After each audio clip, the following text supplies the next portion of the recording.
Abrimos agora mais um episódio da Escola Bíblica para podermos estudar então agora o último episódio que retiramos do livro de Deuteronômio. Este tem sido realmente o livro de base para as nossas conversas sempre que nos reunimos para estudar a Bíblia. Hoje vamos focar a nossa atenção não só na vida, mas também na ressurreição de Moisés. Algo que aconteceu, que ninguém assistiu, mas que sabemos que está registado na Bíblia. Para nos ajudar a compreender melhor esta temática, tenho comigo o pastor Paulo Neves. Seja muito bem-vindo à Escola Bíblica. Obrigado, Patrícia. E certamente irá nos ajudar a perceber melhor como tudo aconteceu. Chegando agora ao final de mais um estudo, e como sempre diria, guardamos o melhor para o fim, porque de facto esta temática é extraordinária, e eu iria começar pedindo que nos desse o sumário como ponto de partida para a nossa conversa sobre a vida, mas também a ressurreição de Moisés. Olá Patrícia, é um prazer estar aqui convosco nesta lição da Escola Bíblica. Vamos falar sobre um tema muito importante, da ressurreição de Moisés. E como tu disseste, eu gostava de deixar um pequeno sumário, que embora Jesus seja realmente a figura central do livro de Deuteronômio, Moisés é uma figura, é um nome incontornável, não só pela sua obra, não só pelas suas mensagens, mas também pela vida, pelas mensagens que deixou escrita neste livro. E eu penso que talvez eu retiraria aqui algo muito importante, não do livro de Deuteronômio, mas de um outro livro que explica um pouco como Moisés era. No livro de Hebreus, no capítulo 11, versículo 26 e 27, o apóstolo Paulo vai dizer o seguinte: falando de Moisés, tendo por maiores riquezas o vitupério de Cristo do que os tesouros do Egito, porque tinha em vista o galardão. Pela fé deixou o Egito, não temendo a ira do rei, porque ficou firme, vendo o invisível. Eu gosto muito desta passagem porque fala-nos aqui duas coisas importantes. Em primeiro lugar, ele preferiu o vitupério de Cristo em vez dos tesouros do Egito, porque tinha em vista um galardão, nós já vamos falar daqui a pouco sobre esse galardão, mas também saiu vendo o invisível, quer dizer que a sua fé era de tal forma que ele não via só aquilo que estava aparente, o que era visível, conseguia ver muito mais além, vendo o invisível. E realmente isso é o que vai acontecer e nós vamos ver aqui. Realmente o estudo da temática desta semana foi muito interessante e houve um aspecto que nos marcou certamente a todos ao lermos e ao recapitularmos esta temática. Tem a ver com os pecados de Moisés. Quais foram exatamente os pecados que Moisés cometeu e que não lhe permitiram a entrada na terra prometida? Ok. Este é um tema. Moisés era um homem sujeito às paixões como nós, era um pecador, não é? Dependente da graça de Cristo, não é? E Moisés realmente, apesar de ser um homem muito espiritual, com muito relacionamento com Deus, com uma intimidade com Deus como não se vê muito na Bíblia, ele também teve alguns deslizes, sobretudo na última parte da sua vida, o que não permitiu que ele entrasse na terra prometida. Eu vou falar aqui 2 ou 3, está bem? Eu gostava de ler contigo e também com aqueles que nos assistem 1 Coríntios 10:4. Eu acho que é muito importante o texto de partida para este nosso... Para contextualizar. Exatamente. Beberam da mesma bebida espiritual, pois bebiam da rocha espiritual que os acompanhava, e a rocha era Cristo. Portanto, aqui Paulo vai dizer que a rocha é Cristo. E tendo este mote, tendo este pensamento na nossa ideia, nós podemos compreender algumas coisas que se passaram no tempo de Moisés, relativamente àquilo que aconteceu junto à rocha, não é?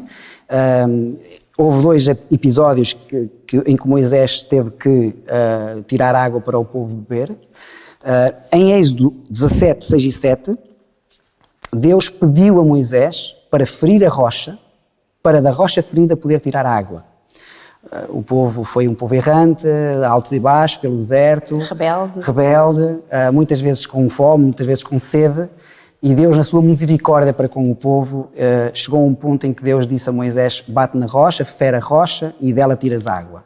E foi o que aconteceu. Isto no livro do Êxodo, capítulo 17. A primeira vez que passaram por um lugar onde não havia água e eles precisavam beber. Mas não terá sido este o pedido desta vez? Não terá sido este pedido, não. Este foi o problema.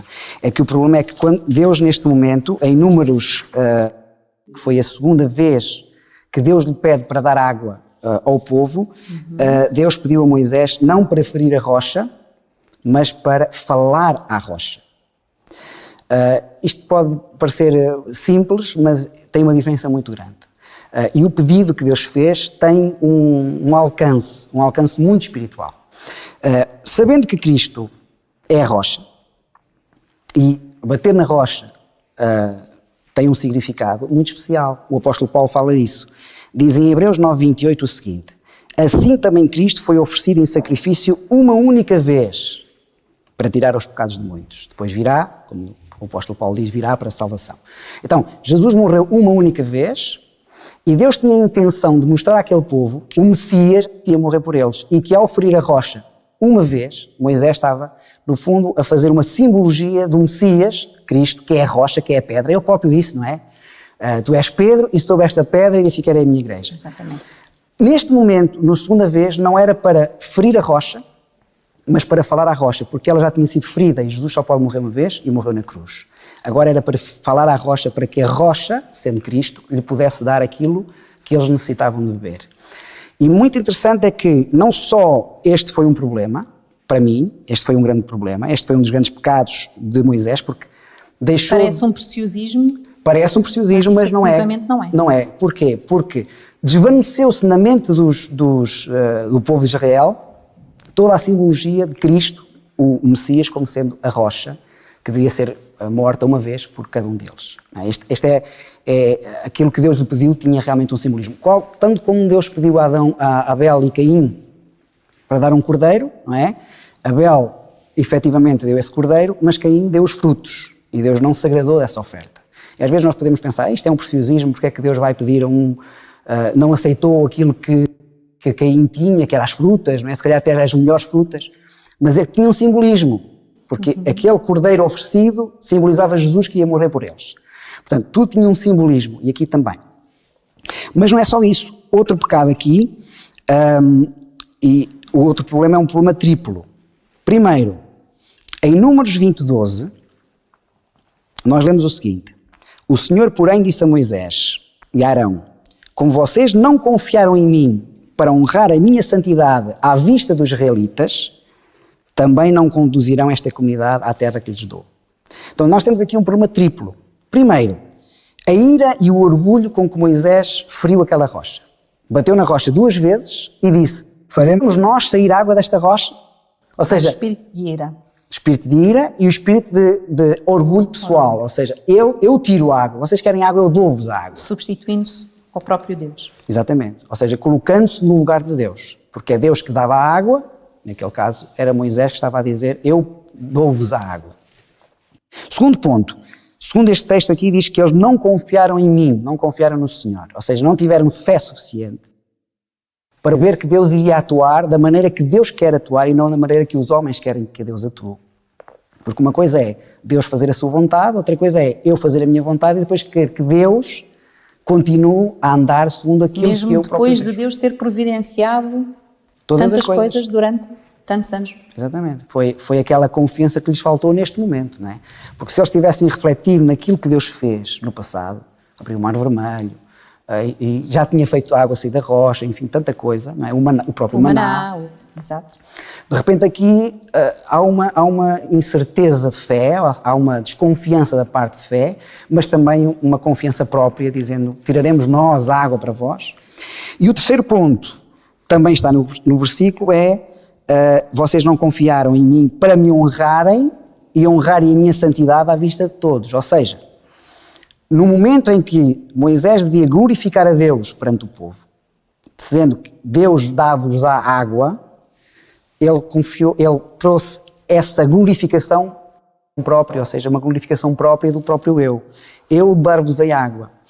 No fundo foi um substituto de Jesus. E eu acredito que se Moisés tivesse entrado na Terra Prometida e tivesse feito o povo entrar na Terra Prometida, provavelmente muitos daqueles que ali estivessem não levariam essa vitória para a glorificação de Deus, mas para a glorificação de Moisés como aquele que os fez entrar na Terra Prometida. Pastor Paulo, segundo Judas 9, Moisés morreu e o seu corpo foi disputado por Cristo e Satanás. E eu gostaria caso fosse possível, que nos falasse um pouco da morte e da ressurreição de Moisés, porque esse aspecto também foi bastante focado na temática desta semana. Sim. Deus disse a Moisés uma coisa muito clara, para que Moisés não tivesse dúvidas. Deus disse em Deuteronômio 34:4 o seguinte: esta é a terra que eu prometi sob juramento a Abraão, a Isaque e a Jacó, quando lhes disse: eu darei esta terra aos vossos descendentes. Permiti que tu a visses com os teus próprios olhos, mas não atravessarás o rio, nem entrarás na terra. Portanto, claramente Deus foi muito honesto e claro, transparente com Moisés. Esta é a terra que eu disse daria a Abraão, Isaque e Jacó e todos os seus descendentes. Claro que Moisés seriam também esses descendentes que entrariam ali. Porém, Moisés veria a terra desde o monte, portanto, contemplaria os montes da Terra Prometida, as campinas da Terra Prometida, aquela terra para a qual ele trabalhou e andou tanto tempo, não é, no deserto, mas não entraria nessa terra. E aqui não tem a ver com Deus não ser fiel ao seu servo, pelo contrário, aqui Deus foi fiel ao seu servo, permitindo que ele visse a Terra Prometida, mas Deus vai-lhe dar uma benesse maior, nós iremos falar. Mas eu gostaria de falar aqui um pouquinho. Portanto, Moisés contemplou a terra Canaã terrestre, com os seus próprios olhos, porém, como lemos em Hebreus capítulo 11, ele contemplou a Canaã celestial, primeiro pela fé, ou seja, os olhos da fé conseguiram vislumbrar essa terra, mas depois, quando realmente o seu corpo desceu à terra, Deus, quando Satanás quis disputar esse corpo, Satanás sabia que esse homem tinha sido um homem muito honrado pelo povo. Aliás, o povo pranteou Moisés. O Miguel, que é Jesus, não permitiu que Satanás o pudesse levar esse corpo, e ele próprio ressuscitou esse corpo e levou-o para a Canaã celestial, para a nova terra, onde Moisés depois entrou. E nós sabemos que Moisés, tal como nós, era um pecador, dependente da graça divina, mas a sua intimidade com Deus era tão grande que ele viu o seu corpo ser disputado por Jesus, e por Satanás, que queria reclamar esse corpo. Mas claro, Jesus não podia deixar que o seu servo fosse perdido. Então Jesus próprio, ele desceu para o poder resgatar. E este servo, Moisés, que eu considero um dos grandes líderes do povo de Israel, foi o alvo da graça de Deus, que nós podemos ver essa graça e esse amor por cada um de nós e por ele próprio, também na cruz do Calvário, com Jesus. E uma coisa muito interessante, Patrícia, só em termos de conclusão deste ponto que tu falaste aqui, é que Moisés, posteriormente, quando Jesus se transfigura no Monte da Transfiguração, vão aparecer dois seres, dois homens, que vão falar com Jesus e com os discípulos. Um deles é Elias e outro deles é Moisés. É Moisés, exatamente. O Elias é o símbolo de todas as pessoas que um dia irão para o céu sem ver a morte. E Moisés é um símbolo de todos aqueles que um dia morreram, ou que ainda vão morrer, mas que serão ressuscitados para um dia irem com o Senhor para o reino dos céus. Portanto, é verdade que ele não entrou na Terra Prometida, mas pela fé entrou logo naquele momento na Canaã celestial e posteriormente, depois de ressuscitado, entrou finalmente nessa terra. Então, no fundo, que lição é que o povo de Israel deveria ter aprendido e que de facto não aprendeu com aquilo que aconteceu a Moisés? Pois, creio que esse é algo que é basilar na nossa lição, no nosso pensamento de hoje e nesta semana, porque depois, posteriormente, também será um problema nosso e nós necessitaremos também de compreender a forma como eles viveram e a forma como nós devemos também viver hoje. Em primeiro lugar, eu gostaria de abrir contigo a Bíblia em 1 Coríntios 15. Eu gosto muito deste texto. Também é um texto do apóstolo Paulo. O apóstolo Paulo ele refere muito o Antigo Testamento e nós sabemos que o Deuteronômio é um dos livros mais citados do Antigo Testamento. O próprio Cristo citou várias vezes. É um livro-chave no pensamento judaico ainda hoje. E o apóstolo Paulo ele vai falar um pouco sobre esta questão da ressurreição. Não só da ressurreição de Moisés, mas também na nossa própria ressurreição. Porque a ressurreição é algo de veras importante. Porque a ressurreição de Jesus é a garantia da nossa própria ressurreição. Moisés nunca seria ressuscitado se o próprio Cristo um dia não também tivesse essa ressurreição, ou seja, se não vencesse a morte. Porque a ressurreição é isso, é alguém vencer a morte. E neste caso Jesus venceu a morte e deu-nos a nós também essa possibilidade de nós sermos vencedores com ele. Mas repara o que é que o apóstolo Paulo escreve aos Coríntios, em 1 Coríntios 15, versos 12 a 14 e depois 17 a 23. Eu vou ler algumas passagens. Ora, está sendo pregado que Cristo ressuscitou dentre os mortos, como podem alguns dizer que não existe ressurreição dos mortos? Se não há ressurreição dos mortos, então nem Cristo ressuscitou. E se Cristo não ressuscitou, a nossa fé e a nossa pregação são inúteis. Ou, noutras traduções, são vãs. Quer dizer, se nós dizemos que não há ressurreição, não é? Porque há muita gente que diz, como é que nós sabemos que Moisés ressuscitou?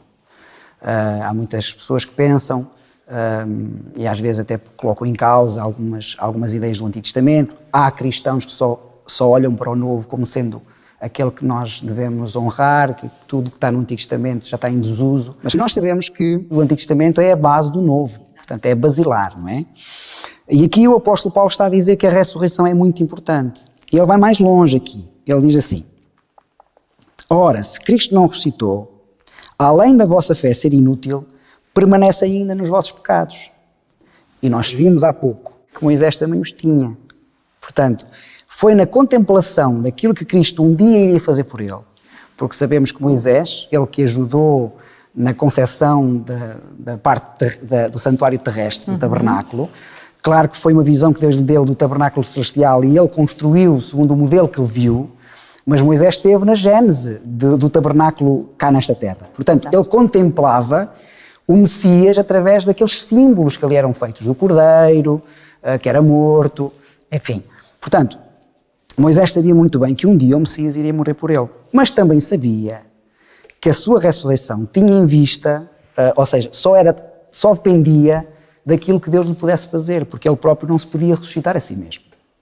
E agora uma coisa muito interessante é que o apóstolo Paulo vai dizer uma coisa que é chave para nós também. Diz assim: neste caso, se não há ressurreição, aqueles que dormem em Cristo estão perdidos. Ora, não há nenhum cristão, não é, hoje, que diga que aqueles que estão em Cristo estão perdidos, porque nós sabemos, segundo aquilo que está escrito na palavra de Deus, que Jesus vai voltar para buscar aqueles que o aceitem, ou que aceitaram, para um dia irem com ele para o reino dos céus. Portanto, se dizemos que não há ressurreição dos mortos e Jesus não ressuscitou, logo a nossa fé é vã, não é? Mas mais ainda, nós estamos perdidos nos nossos pecados, quer dizer que Moisés não teria hipótese. Claro. Mas porque Cristo morreu e ressuscitou, então, Moisés também teve essa garantia da salvação. E por isso é que é tão importante que essa ressurreição seja realmente compreendida e vivida na vida de um crente. Exatamente. E depois ele continua, repara aqui, se é somente para esta vida que temos esperança em Cristo, somos os menos dignos dos homens. Mas que de facto Cristo ressuscitou dentre os mortos, sendo ele, Cristo, a primícia dos que dormem. Visto que a morte veio por um homem, nós sabemos que foi Adão, também a ressurreição vem por um homem, nós sabemos que foi Jesus. E depois ele diz, mas cada um por sua vez, primeiro Cristo e os que são de Cristo na sua vinda. Quer dizer que a ressurreição de Moisés, a sua morte e a ressurreição e a ascensão aos céus, foi, vamos dizer assim, dentro de um período excepcional de alguns exatamente. Que tiveram essa benesse, porque o que é que acontece quando morrem?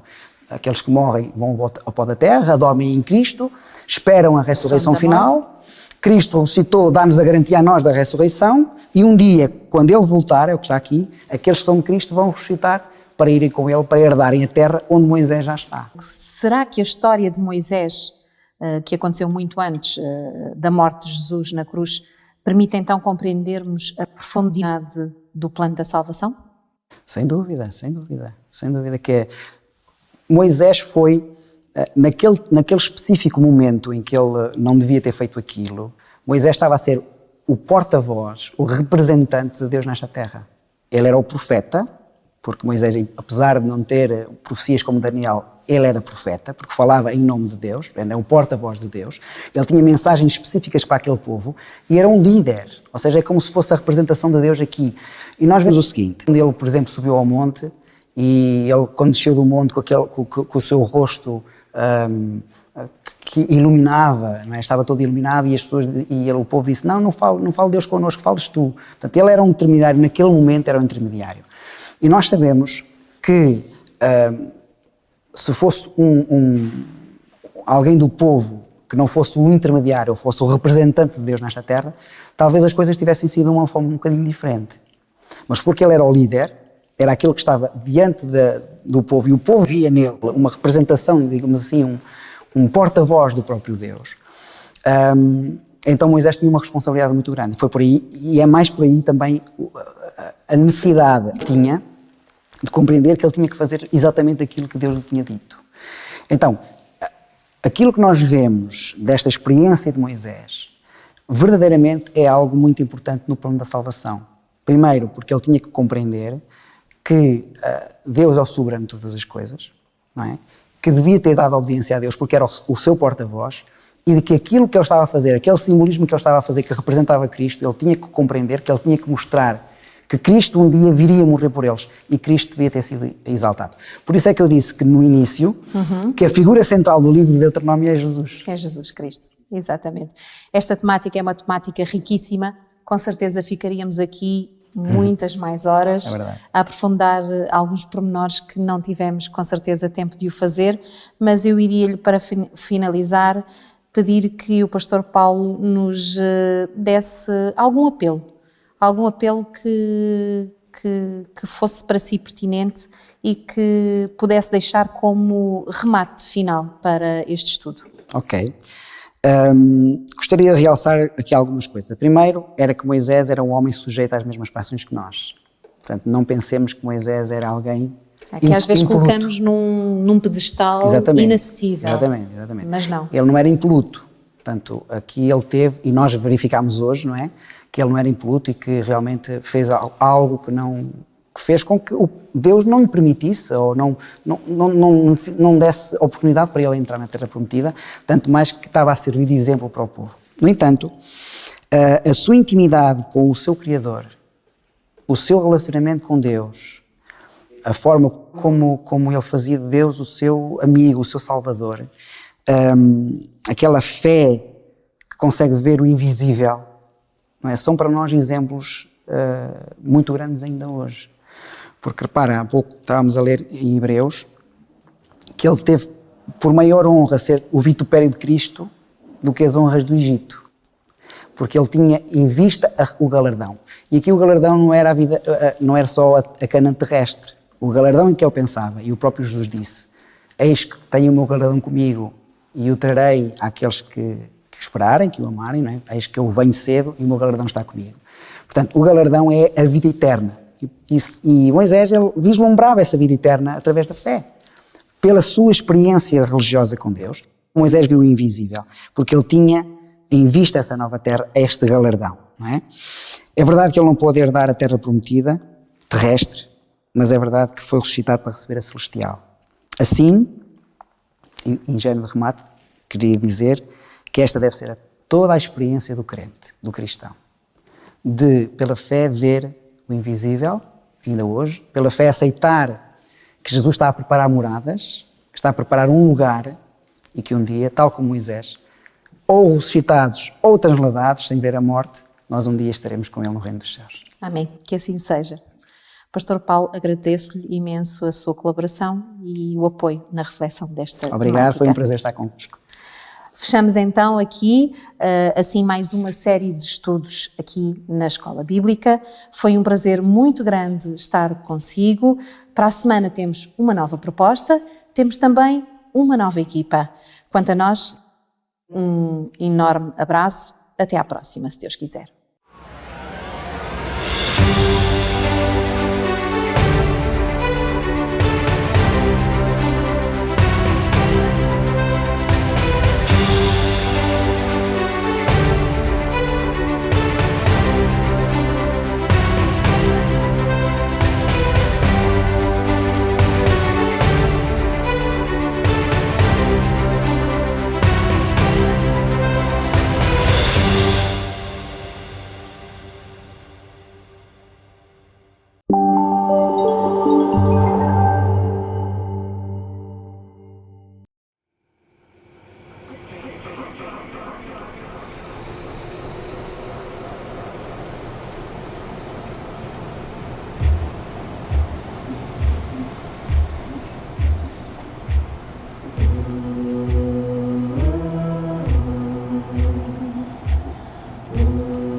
apaixonada. Não perco o meu tempo, estou muito ocupada. Deixa-me estar sem pensar, eu não posso abrandar.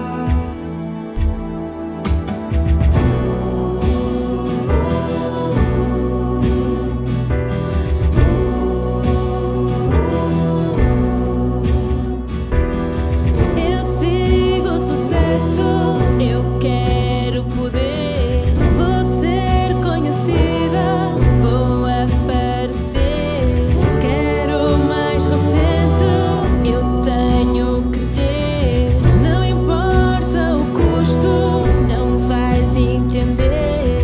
Deixa-me estar, vou pensar, eu já vou abrandar. E quando tudo para, onde estás? Quando o silêncio fala, que resposta dás? Não vou esconder, carrego um vazio sem se ver. Vivo um padrão que faz da vida uma ilusão.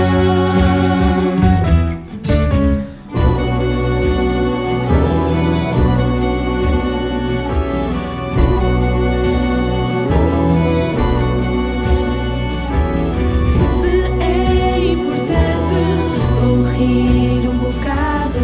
Se é muito sério, eu passo ao lado.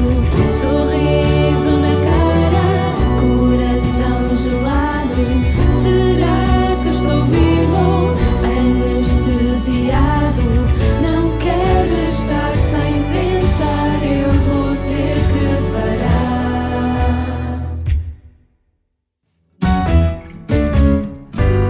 Eu procurei por todo lugar e encontrei algo maior, um ser divino superior.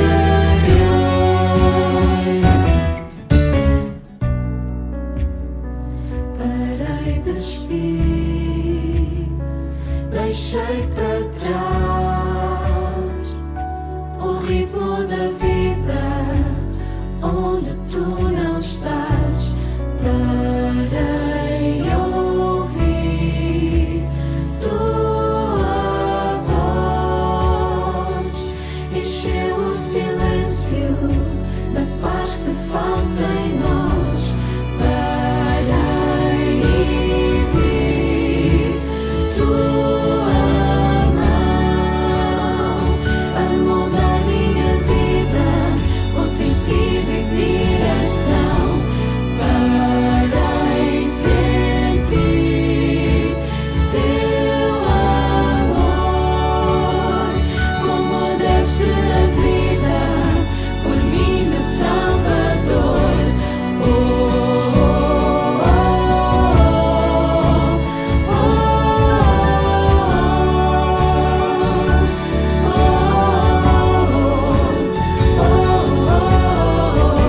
Sem eu merecer, desceste aqui ao meu lugar escuro e mudaste tudo aí. Na escuridão surgiu a luz quando eu parei e olhei para ti, Jesus.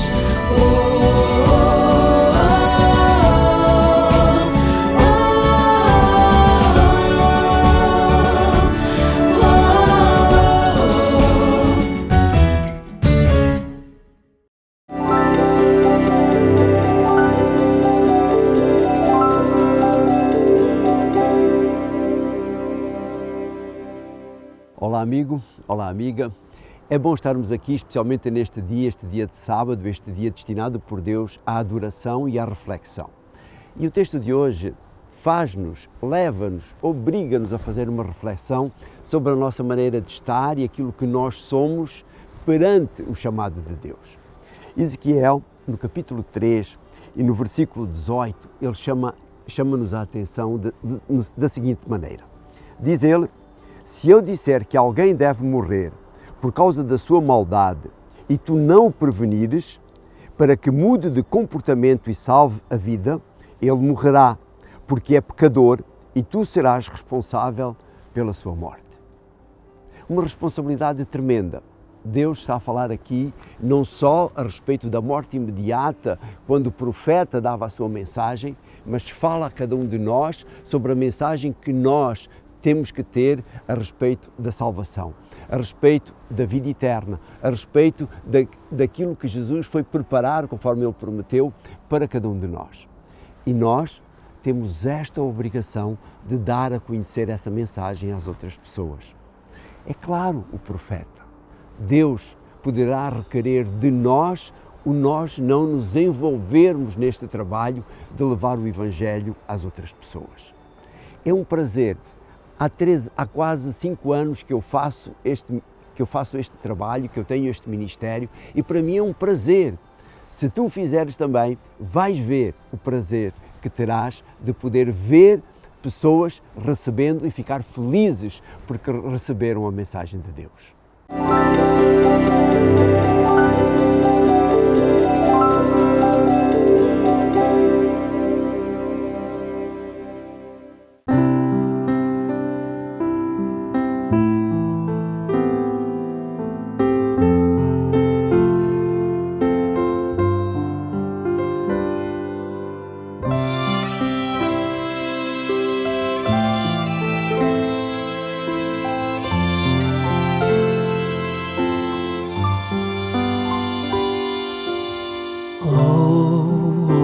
Holy night, the stars are brightly shining.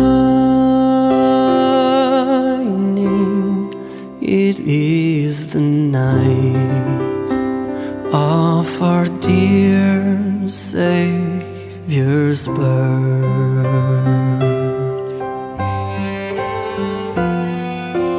Long lay the world in sin and error pining, till He appeared and the soul felt this world.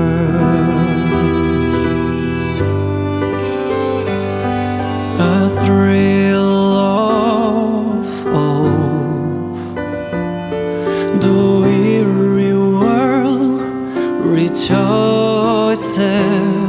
for yonder breaks a new and glorious morn. Fall on your knees, oh, hear the angels' voices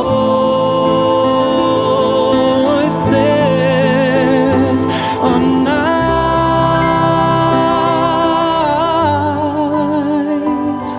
divine, oh, night when Christ was born. Oh, night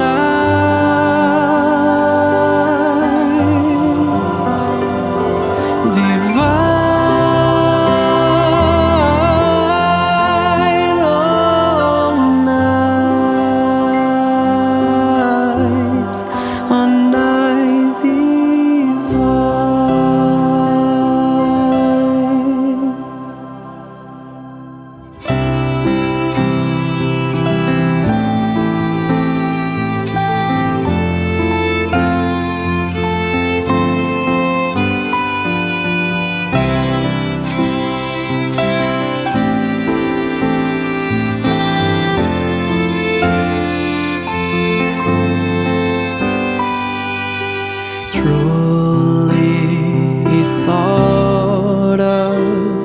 to love one another. His law is love, and His gospel is peace. Chain shall He break, for the slave is our brother, and in His name all oppression shall cease.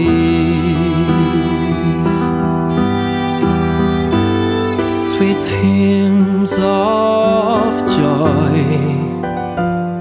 in grateful chorus raise we, let all within us praise His holy name.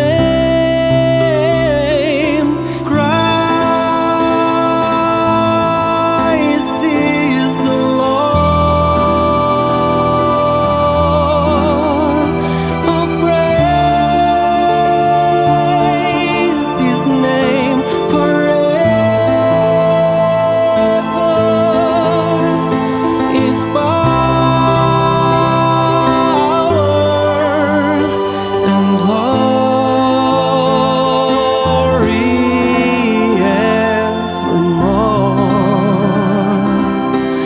evermore proclaim.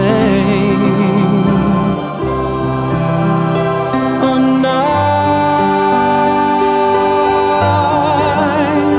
divine, no night,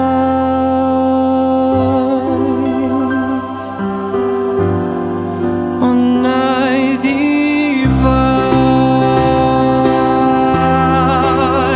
on night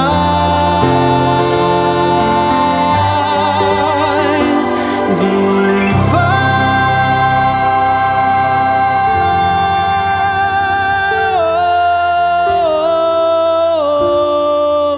night, oh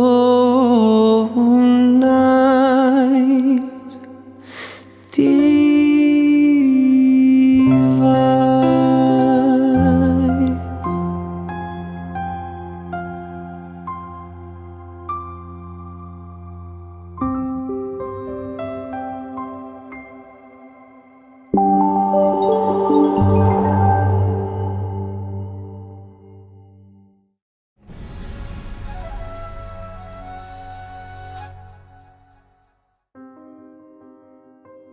Estar aqui é como contemplar uma paisagem de outros tempos, muito mais remotos, quando sequoias conviviam com dinossauros. A presença delas na Terra era tão abundante que seu sepultamento foi responsável por muitos dos depósitos de combustível fóssil, do qual extraímos petróleo hoje.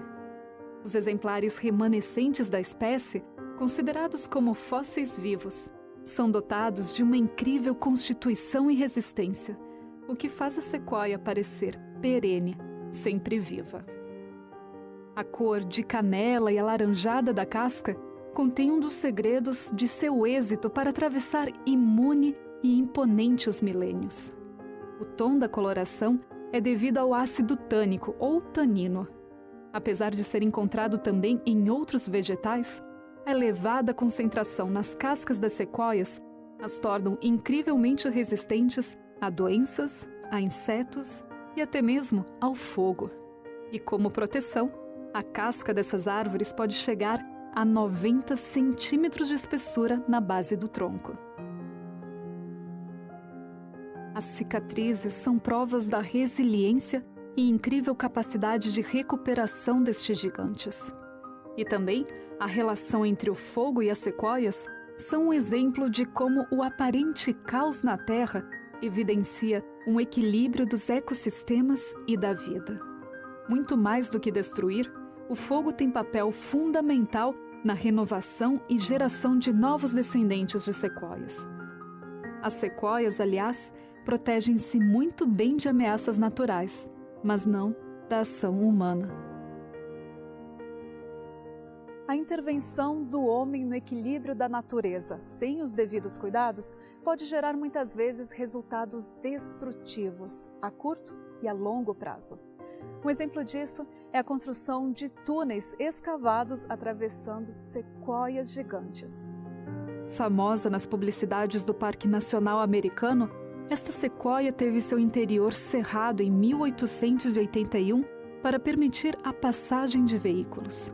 Imagens como estas corriam o mundo, até que em 1969 uma nevasca bastou para colocar abaixo 2.300 anos de outrora invencível resistência às intempéries. Nós destruímos a natureza de uma maneira generalizada por interesses, né? E o maior interesse é o interesse econômico. Então eu destruo uma floresta para plantar algo que vai me dar dinheiro. Não que nós não precisemos de alimento, não precisemos de cultivar, mas existem muitas terras ociosas que já estão desmatadas, que poderiam ser usadas, nós poderíamos preservar. Então, em nome do crescimento econômico e do dinheiro, de fazer dinheiro, nós destruímos muita coisa que deveria ser preservada, que poderia ser preservada. E em nome desse crescimento econômico, desse interesse do ser humano, né? Nós podemos citar o caso da sequoia, que foi escavada para mostrar que era tão grande que caberia um carro, que poderia passar um carro por dentro dela, como se fosse um viaduto, não é? E uma sequoia que vive milhares de anos, posteriormente, né, depois foi não uma catástrofe, mas um evento, né, climático, um temporal, foi suficiente para derrubar essa sequoia. Por quê? Porque tirando o suporte que ela tinha, uma árvore muito alta, ela tem um suporte basal muito forte, né, para que sustente aquela estrutura toda que está em cima. Então ela não pode ficar sem aquele suporte, né? Então, em nome de mostrar, de mostrar que a sequoia era grande, que cabia um carro, se perdeu um indivíduo, milênios crescendo, e um indivíduo que é raro, né? De uma espécie que é rara, que ocupa um ambiente único no planeta. Não está, é uma espécie endêmica que ocorre só lá naquele local. A importância de respeitar, proteger, admirar e reconhecer.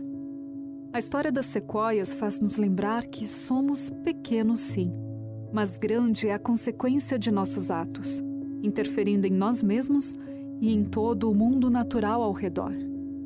As raízes agora expostas parecem compor uma obra de arte no rústico estilo.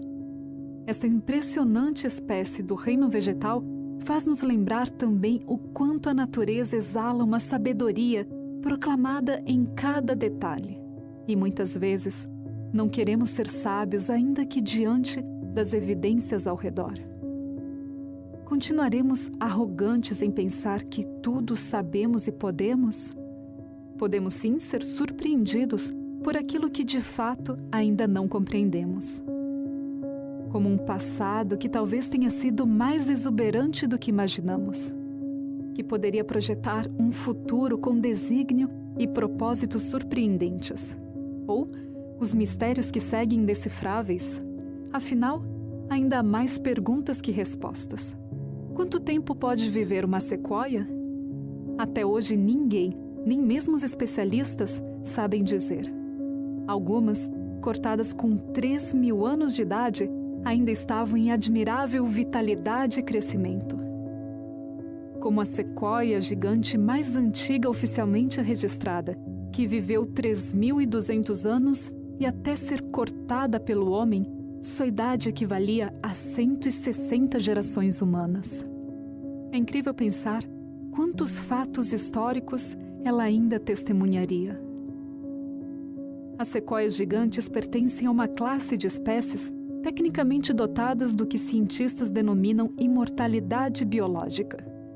São organismos que, embora possam ser mortos por predadores ou alterações catastróficas no ambiente, raramente morrem por envelhecimento. Pelo contrário, enquanto vivos, continuam a se desenvolver em pleno vigor. As plantas têm um crescimento diferente dos animais.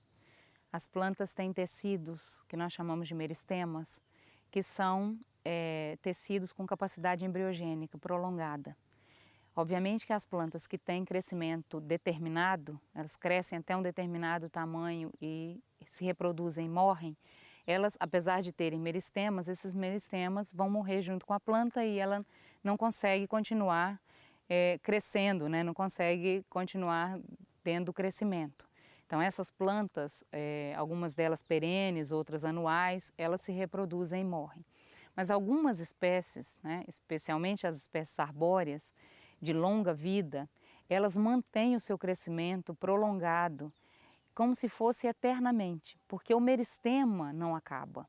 Ela continua tendo reposição daquilo que ela perdeu, então ela perde um ramo, perde uma folha, e isso é reposto através dos meristemas. E ela consegue continuar seu crescimento e sua vida porque esses meristemas capacitam essa planta a ter uma forma embriogênica, coisa que nós, por exemplo, né, os animais de uma maneira geral e nós não temos a capacidade de fazer. Se nós perdemos um braço, nós não podemos repor esse braço. E também como nós não temos células embrionárias que continuam se reproduzindo, células iniciais que vão gerar outras células e continuar esse crescimento, essa reposição, quando nossas células se envelhecem como um todo, o organismo inteiro envelhece. Você não tem como envelhecer só uma parte e depois repor essa parte, né? Todas as células têm a mesma idade, então elas acabam envelhecendo ao mesmo tempo, então o organismo morre como um todo. E nas árvores isso não acontece de vida longa. Então é como se elas fossem eternas mesmo. Em Isaías tem um versículo que diz assim: e a vida do meu povo será como a vida das árvores, será como as árvores, falando da vida eterna. Então Deus, né, colocou isso dentro do contexto, mas é porque era uma percepção das pessoas. Então, não adiantava dizer assim, será como a vida das árvores, se as pessoas não entendessem que as árvores eram eternas. Isso não é só uma questão de que Deus falou, era a percepção das pessoas. Então, as pessoas percebiam que a vida passava, que a árvore já estava lá quando o avô tinha nascido, o avô contou que aquela árvore já estava lá, depois o avô já morreu, o pai já morreu, o filho está aí com netos e a árvore está lá ainda. Então eles tinham uma percepção de que aquela árvore era eterna, porque eles morriam e a árvore não morria. Ela continuava crescendo, continuava frutificando, continuava viva. Então essa percepção a gente tem, por exemplo, com as sequoias. As sequoias são um exemplo clássico de árvores milenares, de árvores que vivem muitos anos, muito mais do que nós e muitas das nossas gerações, né? E nós sabemos disso porque conseguimos quantificar os anos pelos anéis de crescimento, né, da árvore. E é um aspecto interessante também as sequoias, é essa questão das sequoias serem eternas e as sequoias que nós temos, né, restritas àquele ambiente, nós temos, na quantidade de anos, nós sabemos que elas têm entre 3.000 e 4.000 anos. Você sabia que um exemplar de outra espécie, o Pinus longevo, é a árvore mais idosa conhecida, atualmente datada em mais de 4.700 anos? Esta anciã extraordinária, que recebeu o apelido de Matusalém, já era viva quando a cidade de Troia foi fundada, quando se erigiram as pirâmides do Egito, quando Cristo dividiu o tempo e a história. E ela continua aqui, viva. Cientistas atestam que, a nível celular, parece ser tão jovem como quando Troia foi construída, porque seus tecidos vasculares funcionam tão bem tanto nas árvores mais antigas quanto nas mais novas. Seus meristemas não parecem prejudicados pelo passar dos séculos em período cronológico tão vasto. Isso explica a longevidade impressionante que faz destas árvores verdadeiros titãs do tempo. Por que, então, nem os pinos longevos, nem as sequoias, nem nenhum outro organismo vivo tem mais de 5.000 anos? Existem árvores como as sequoias e outras que são virtualmente imortais. Se não houver um acidente de percurso aí, um raio, um lenhador no caminho delas, né, uma doença, elas vivem indefinidamente. O interessante é que nenhuma delas ultrapassa a idade de 4.000 e poucos anos, né, no passado aí. Isso suscita algumas reflexões, porque se elas são realmente, teoricamente, imortais, por que elas não passam desse período, né? Por que não há árvores dessas aí longevas mais antigas do que 4.000 e poucos anos atrás? Para algumas pessoas, alguns pesquisadores, especialmente criacionistas, isso sugere que em algum momento no passado houve uma catástrofe que desarraigou todas as árvores e essas que existem hoje seriam resultado de um replantio. Sementes que ficaram flutuando nas águas, quem sabe, né? Ou escondidas debaixo da terra e se sabe que elas podem sobreviver um bom tempo realmente ali encapsuladas, né? Teriam então brotado e seriam então a população de árvores longevas que nós temos hoje no planeta. É uma grande pergunta que exige realmente uma boa resposta. Por que nós não temos no planeta, ou naquela região, que é a região das sequoias, árvores muito mais velhas? Sendo que aquelas que estão lá e têm quase 4.000 anos, estão perfeitas. Não parece que vão morrer amanhã, parece que vão viver mais milênios. Então, o que é que determinou que em determinado ponto as sequoias nasceram todas ao mesmo tempo e as outras, não existem outras mais velhas? Por que nós não temos sequoias mais velhas, com mais de 4.000 anos? Será que algo aconteceu que as sequoias mais velhas morreram e aí num evento posterior as sementes das sequoias que morreram germinaram e cresceram e estão ali no máximo há 4.000 anos? Como colunas notáveis estabelecendo um marco que aponta para o céu, as sequoias gigantes são sentinelas vivas do tempo. Que mistérios se desvendariam se pudessem nos revelar o que testemunharam ao longo de milênios? Na elegância de seu porte, parecem estar aqui como magníficos exemplares da vegetação de outrora. O renomado naturalista John Muir descreveu estas árvores como as mais belas e majestosas na Terra.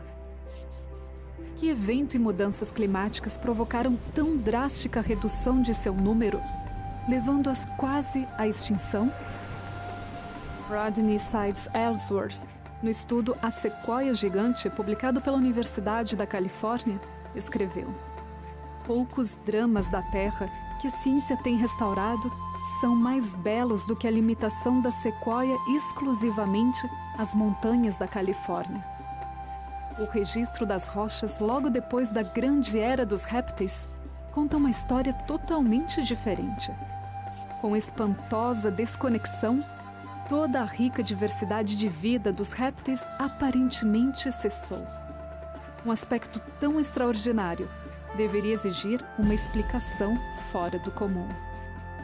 É para decifrar o incomum que ocorreu em nosso planeta que vamos agora passar da natureza para a investigação da Terra. Na próxima temporada, viajaremos por entre as pistas de um passado que ficou esculpido nas pedras.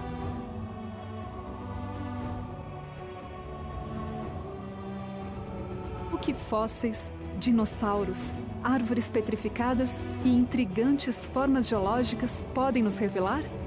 Prepare-se, a aventura em busca de respostas vai começar para valer. E esta é só a primeira amostra que encontramos.